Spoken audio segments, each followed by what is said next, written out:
출애굽 시절 광야에서 이스라엘 백성들은 하나님의 말씀 언약궤를 모시는 성막을 최초로 만들었습니다. 그 성막은 하나님께서 지시하신 대로 정확하게 한 치의 오차도 없이 이 모든 이스라엘 백성들이 순종하는 마음으로 성막, 텐트, 영어로 말하면 텐트죠. 텐트를 지었습니다. 텐트를 짓고 첫 제사를 드릴 때 그 성막 가운데 하나님의 영광이 가득 찼습니다. 출애굽기 40장 35절 말씀 제가 읽겠습니다.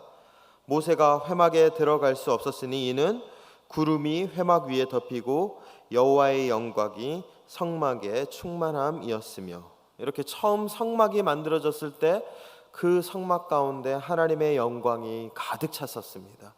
그리고 시간이 지나자 이 성막의 처음 그 영광, 의미가 점점 쇠퇴해져 가고, 그리고 이스라엘 백성들이 신앙이 점점 하나님을 떠나가는 상태가 되자 이 성막은 잊혀지게 되었습니다. 그러다가 다윗이 왕이 되었을 때 다시금 하나님의 성전, 성막, 거룩한 하나님의 말씀을 붙잡기 위해 다윗은 그 성막을 예루살렘으로 모셔다 드렸고, 그리고 솔로몬은 하나님의 성전을 새롭게 짓게 됩니다.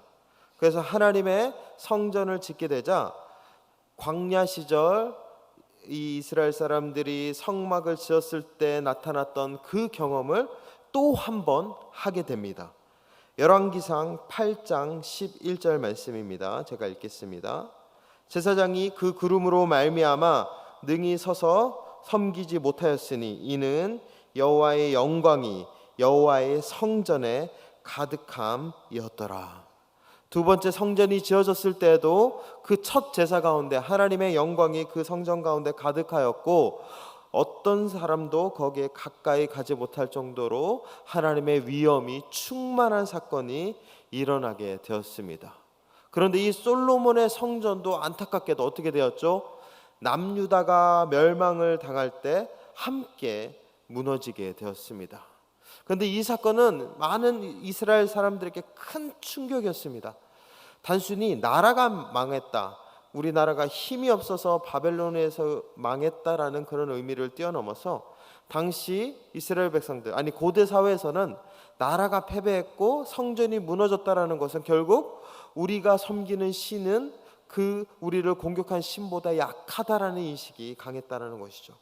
유일하신 하나님만 바라봤던 유대인들에게 바벨론에서 패배가 당하고 멸망을 당하고 성전이 무너졌다라는 것은 곧 하나님이 패배했다라는 그들 안에 큰 충격을 경험하게 되었던 것입니다. 그렇게 이스라엘 백성들은 모든 기대와 소망이 다 사라지게 되었습니다. 이 에스겔, 오늘 함께 읽은 선지자 에스겔도 사실 예레미야와 동시대 선지자로 알려져 있습니다. 그렇다면 이 에스겔도 남유다가 망하기 전에 있었을 때부터 남유다가 망하고 난 다음에 함께 활동했던 그런 어떤 역사적 사건이 있었음을 우리는 알게 되죠. 에스겔도 그 솔로몬 성전의 찬란함을 그 찬란함과 영광을 보았습니다. 그리고 그것을 무너지는 것도 함께 보았다는 것을 우리는 알 수 있습니다.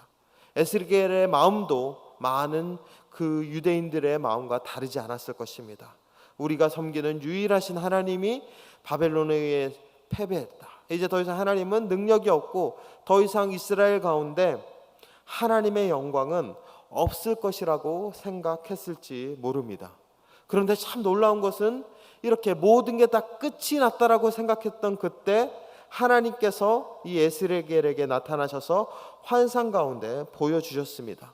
그래서 이 에스겔의 말씀은 하나님이 보여주신 환상의 말씀입니다. 오늘 함께 읽은 본문 에스겔 43장 1절에서 5절 말씀도 이러한 하나님의 환상이 무엇인지 보여주는 대로 여기서 참 놀라운 말씀이 있습니다.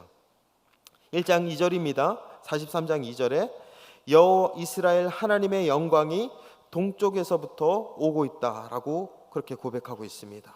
그리고 4절에 여호와의 영광이 동문을 통하여 성전으로 들어가고, 5절의 마지막으로 영이 나를 들어 데리고 안뜰에 들어가시기로 내가 보니 여호와의 영광이 성전에 가득하더라.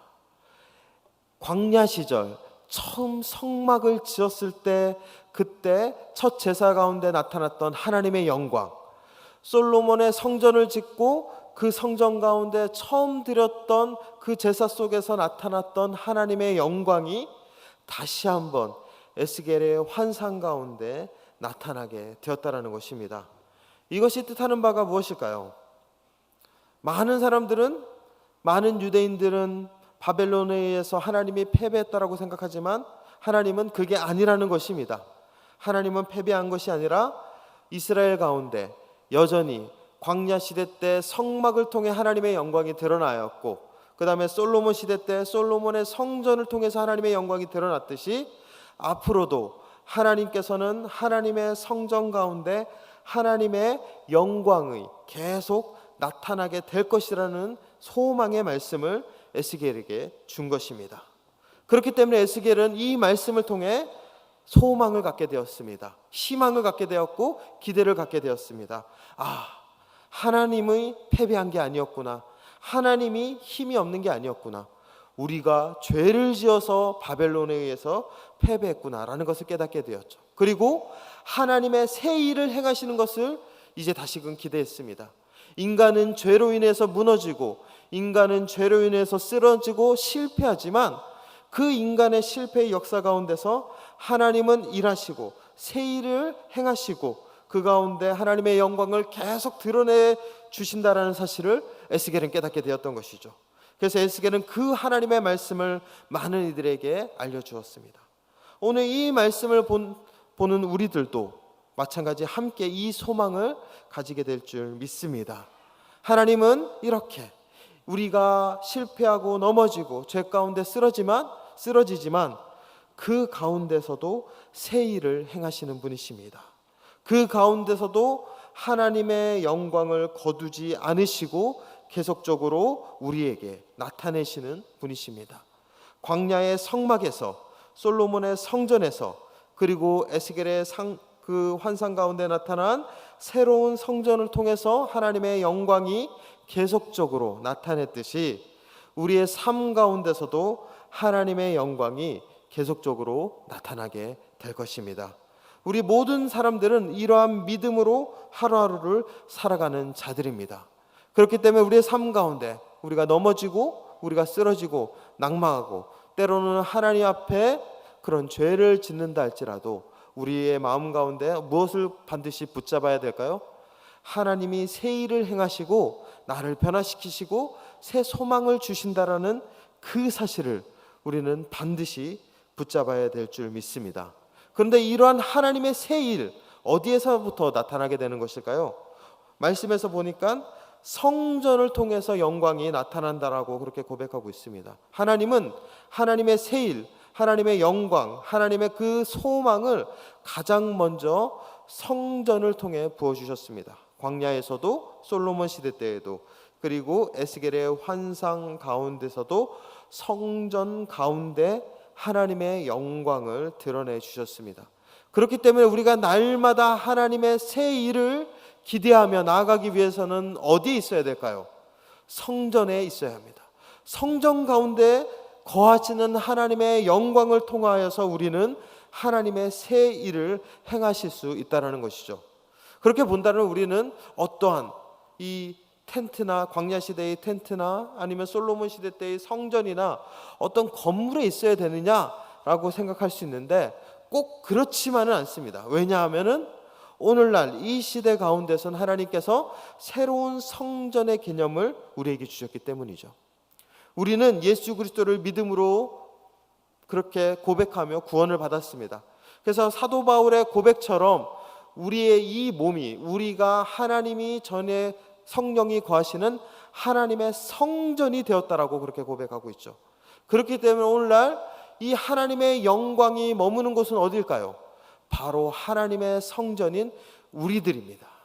우리들의 안에 하나님의 영광이 충만하게 거할 수 있고 우리들 안에 하나님의 그 놀라운 임재를 우리가 경험할 수가 있는 것입니다. 그렇기 때문에 우리 함께 모인 이 공동체는 우리의 그 지체된 한 사람 한 사람 가운데 거하시는 하나님의 영광을 통해 우리의 놀라운 은혜를 맛보는 그런 귀한 자리가 될 수 있다는 것을 우리가 깨달아야 될 줄 믿습니다. 우리가 이 사실을 붙잡고 하루하루를 살아가기를 소망합니다. 내가 하나님의 영광이 거하는 거룩한 성전입니다. 그리고 나를 통해 하나님은 다시 한번 새 일을 행하실 것입니다. 나를 통하여서 수많은 사람들은 실패하고 넘어지지만 구원받는 나를 통하여서 성령님께서 계속적으로 이번 한 주간 새 일을 행하실 것입니다. 우리 모든 성도님들이 이 놀라운 은혜를 맛보길 원합니다. 그런데 우리가 그 영광을 맛보기 위해서 해야 될 것이 있습니다. 무엇일까요? 성전이 해야 될 것이 무엇이죠? 성전은 예배하기 위해 만들어진 곳입니다. 우리가 성전이라면 우리가 가장 먼저 해야 될 것이 무엇일까요? 예배하는 것입니다. 하나님을 예배하여 하나님의 이름을 부르며 하나님의 이름을 찬양하는 것, 그것이 마땅히 우리가 해야 될 바입니다. 우리의 입술이, 우리의 삶이 예배를 멈추지 않을 때 그때 하나님의 영광이 우리 가운데 머물 수 있습니다. 그래서 세상 사람들을 통하여서 하나님의 영광의 놀라운 임재를 다시 한번 보여주게 될 것입니다. 오늘은 특별히 시아찬미 찬양단 헌신 예배로 드려지게 됩니다. 찬양으로 하나님께 영광을 돌립니다. 아마 이 자리에 나오는 모든 그런 구성원들 한 사람 한 사람이 그 입술의 찬양, 입술의 예배를 통해서 하나님 앞에 귀한 찬양을 올려드리게 될 것입니다. 그것을 통하여서 단순히 그 사람이 귀한 것뿐만 아니라 우리가 함께 목도해야 될 것이 무엇일까요? 바로 그 안에 거하시는 하나님의 영광입니다. 그리고 함께 찬양하며 우리가 서로 보아야 될 것은 내 안에 거하시는 하나님의 영광입니다. 그 영광을 볼 때 우리는 이 한 주를 승리하며 살아갈 수 있습니다. 그 영광을 볼 때 우리의 삶 가운데 우리의 환경이 계속 우리에게 우겨싸움을 당한다 할지라도 우리는 낭망하지 않을 수 있습니다. 오늘 함께 이 영광 가운데 온전히 하나님을 예배하며 하나님의 은혜로 승리하며 살아가는 우리 귀한 성도님들 되길 소망합니다. 기도하겠습니다. 하나님, 우리는 하나님의 성전입니다. 하나님의 영광이 이 성전된 우리 안에 거하게 될 줄 믿습니다. 그러기 위해서 우리가 매일마다 매주마다 예배하겠습니다. 하나님이 말씀하신 곳에서, 하나님이 행하라는 곳에서 예배하며 하나님을 높이며 찬양하겠습니다.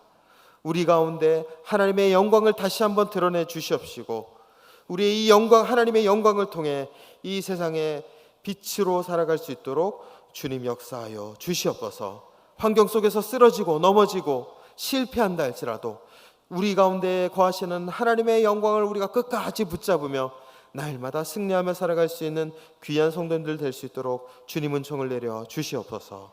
감사드리며 예수 그리스도의 이름으로 기도합니다.